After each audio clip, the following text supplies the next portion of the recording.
नमस्कार सांगमाने आज आम एक नूतन शिक्षा विषय शिखा जहाँकि यही बही रे लेखा अच्छी कौन कले कौन मिले। ये लेखा अच्छी तुम्हें जो कर्म कर फल मिल। आज जानतु यही विषय आम आग को बढ़ा। जदि मो चैनल रे नुआरे आसले मो जगदीश चैनल को सब्सक्राइब करंतु आउ भल लगी लाइक कमेंट शेयर करंतु।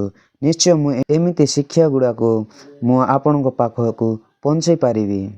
चलतु स्टार्ट करिबा। आज्ञा माने बही जहाँ अच्छी मु ताहा कहूँ मु मनरु केबे कहू नाही। देखंतु आज्ञा माने एटा मोर प्रथम चैनलटा अच्छी मु नुआर स्टार्ट करछि। प्लीज मते सपोर्ट करंतु आ मोर शिक्षा गुड़ी को पाई पारंतु। जदि मोर कथा बुझी पारु नांती ताहेले तुम निजे पढ़ंतु। देखो ये लेखा अच्छी प्रातः काल कर दर्शन कले कौन हुए।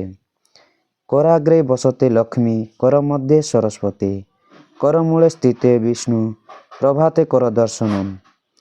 करर अग्रभागरे लक्ष्मी करर मध्य भागरे विद्यादात्री सरस्वती एवं कर मूल विष्णु अवस्थान करती।